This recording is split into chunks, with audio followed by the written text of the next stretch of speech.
Got a lot of basketball to get to today. Fun, weird game in Oklahoma City. The Thunder have been underachieving since arriving at the finals with James Harden, and everybody on their team was 22 and 23 years old. Shaq is criticizing James Harden. Stan Van Gundy is getting fined $25,000 for being interesting. We can't have that in a sideline interview. We must not be interesting.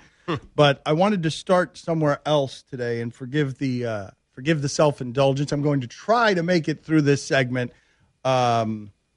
without getting emotional, because I have had a really rough time over the last 6 or 7 months, because my dog is super old, but he's not suffering, and so I can't put him to sleep because he's an inconvenience, right? Because of course you can't do that. Well, what's going to happen here, what's going to happen during this conversation is dog lovers are going to understand what I'm talking about, and the rest of you are gonna mock me, okay? Especially if I don't make it through this segment without getting emotional, because I had a really bad night last night. And I've been having bad nights for a long time now, because he gets stuck, his hips are super weak, and he starts making whimpering sounds because he just wants to get up, not because he's in any pain.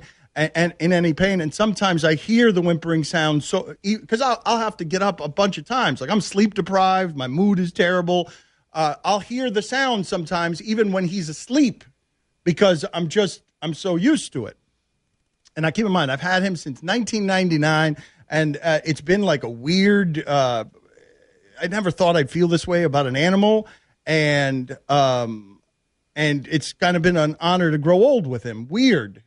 All of it's been weird for me. And the last 6 months have been really bad, where it's just I've got to pick him up 50 times. Again, not suffering, though. So if I put him to sleep, it's just because it's an inconvenience to me. And a lot of my friends have been I've had to hire people because he can't be alone when I'm at work. I've had to hire people to come over and just watch him to make sure he doesn't get stuck in places. And a lot of my friends are like, you've got to put that animal to sleep. No. I mean, it's been a life-altering bad stretch here that's affected my relationships with people because I'm not sleeping enough. Like, I'm really sleep deprived, okay? But now I've got a sad, funny, beautiful, and awful story to tell you about last night, okay? And, okay, so he starts spasming. And, like, it's time to take him, and I can't find a vet because it's 1 o'clock in the morning. Mm-hmm. So I've got him in my arms, and you guys are going to find this funny. I mean, it's funny and sad and heartbreaking. So I've got him in my arms, and he's spasming, and it's 1 o'clock in the morning, and I don't know where to go, and there are no places on the beach for an emergency vet situation. And so he's spasming and yelping a little bit, and it's the first time he's had pain. And I'm trying to get my clothes on, but I can't put him down, right? Because I can't put him down because of the condition that he's in. So now I've got shorts, flip-flops on, and I've got a shirt in my hand, but I can't put the shirt on because I've got him in my arms spasming, okay? And I'm home alone in the apartment. I got no help, okay? So now I am walking through the lobby of my building holding a spasming dog, shirtless in basketball shorts with flip-flops. No, it gets better. Can I laugh? No, it gets better and it gets worse. No, right. It's a tremendously funny, sad story. It really is, and I know what's going to happen with the audience here. Like it's already happening. Dog lovers are going to love this story, and the people who don't love dogs are going to mock me. But I'm going to be transparent because this is what my night was like last night, and it's why I'm tired, and it's why I'm probably going to be really bad today, worse than usual. But we're here for you. Yeah, because I'm exhausted. Okay, I am exhausted. Right. So I'm driving around. Now, I want you to picture this, okay? I'm driving around in my car with a spasming dog, shirtless, trying to Google on my phone in a little bit of I wouldn't say panic, but just disoriented because I don't know where I'm going, trying to Google like an animal hospital, okay? Telling him, go, like you can go. It's okay, like go. And so he dies in my arms, right? As I'm driving around, I'm doing this, he dies in my arms. And this is funny, man. And so I'm driving around, I'm in a panic, and now I don't know what to do exactly. And so I'm at a stoplight in my car, shirtless, tears streaming down my face, dead dog in my hand, guy in the next car. Dan Lebatard? Great. Oh, no. Oh, my God. Oh, no. No. That's the only funny thing you could have said.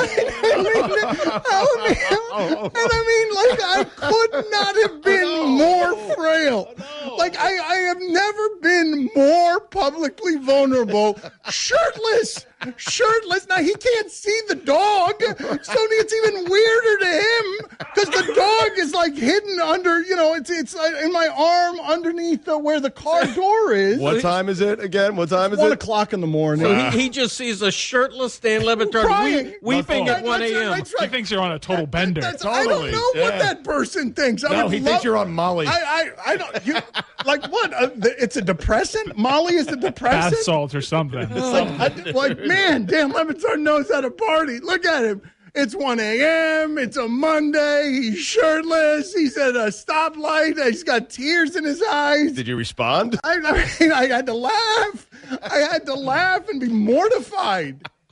Like, the only way that could have gone worse is if I had sped up into traffic and all of a sudden been hit by a car because I was just trying to avoid the situation. Here, Oliver, he had a couple of hits, including Good Morning, Starshine. That guy, he is the brother of ACC Commissioner John Swofford. Stugotz. Now who didn't contribute? No, you saved the show. This is the Dan Lebatard Show with the Stugotz on ESPN Radio.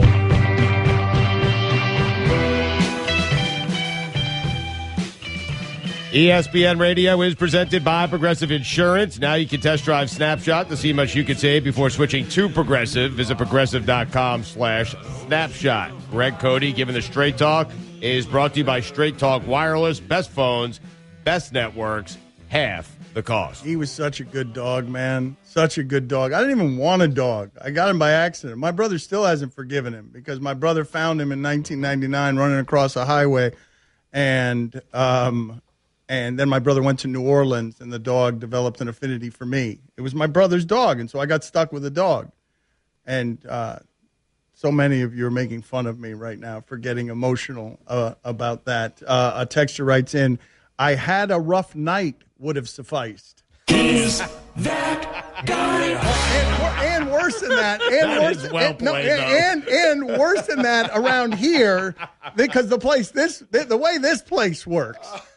All right, Charlie sticks his head in the studio. Hey Dan, can I put that on Twitter? While Stugotz is saying, hey, there's a business opportunity here. See if we can find 24-hour vets to commercialize. I mean, unbelievable, well, man. Yeah, Greg and I are actually in the process. We're going to start. We just filed for LLC, so I think we got that approved, and we're going to start a 24-hour vet here at South Beach to help the next person whose dog is sick and they can't find someone at 1 in the morning. I mean, if anyone, gosh, if this audience could have seen all of it, me walking to my car with my shirt in my hand and a limp, spasming dog in my left hand. And you know what? And we'll get to basketball in a second. Forgive the self-indulgence, okay? But I'm just promising this is the reason I'm gonna be bad today. There were so many funny things that happened with him, not funny, that like caused guilt for me, where I'd reprimand him and not realize that he had lost his hearing. Or I'd I'd be trying to get his attention on something and get frustrated with him and not have realized that he'd lost his sight. And then what happened yesterday is where he was uncomfortable during the day, and I didn't know that it's because he's dying. And so for it to end there, culminate there with me laughing through tears at a stoplight because some dude, I thought, let me ask you guys this question. I thought before that the cruddiest celebrity I'd ever received was also at a stoplight. When a homeless dude was real excited to see me in the car and said, oh, I know you, and then gave me a homeless newspaper he was selling to sign for him, to autograph, and I was on the phone, and I was like, wow, that's the cruddiest form of celebrity that anyone could ever experience. And then after he walked away, he came back and said, who are you again? Because he knew my face, but didn't know who I was, and my signature didn't reveal it to it. But I think I just topped it. Oh, I think so. Oh, yeah, definitely. Yeah. Oh, yeah. Yeah. If you don't mind, I'd like more details on the conversation. There was no conversation. What conversation? I was unbelievably frail. Yeah. I was kind of blubbering. It wasn't, are you Dan Lebatard? It was Dan Lebatard with like a question mark. But did you laugh? Yeah. You had to. But not guffawing. Like at first I felt violated.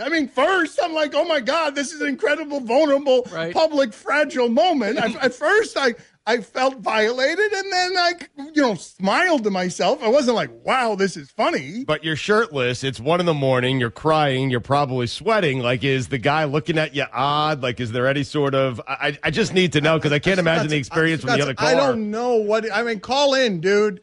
If you're listening to the show, call in. I don't know. Because in my crazy mind, I'm thinking to myself, oh, my God, this guy knows who I am. He probably thinks I just stepped out of a club and I'm on some sort of hallucinogenics. And I would have to explain to him, hey, my dog is dead in my lap, okay? I'm not on drugs. You feel the need to explain yourself in that situation? Yeah, but I'm crazy, man. I'll be honest. If it's 1 a.m. at a stoplight and I see a weeping, shirtless man in the car next to me, I assume he's totally nude, quite frankly. That's a fair assumption. Yeah. Am I right? Yeah. I'm being honest. No, you're not right. A shirtless man at 1 a.m.? Seriously, right. Okay, let's move on. Let's move on to basketball. Just being honest. How is it that you guys have managed on the day my dog dies to make me feel worse about general feelings by ruining this segment? How is that possible? How is that on the day? I just told you the story. How is it that you guys have ruined this segment, a segment that was heartfelt and vulnerable and funny and sad? How is it possible that you guys have made me feel worse? Aren't your friends supposed to console you and make you feel something that resembles solace? Yeah. Shocker! No. You're not giving us much to work with, I got to be honest. Really? Okay, that one's my fault. I didn't give you much to work with. Just shirtless, 1 a.m. in the car with a dead dog. Okay, I'll do better. I'm sorry, Stugotz. Didn't even have time to put pants on. I'm sorry.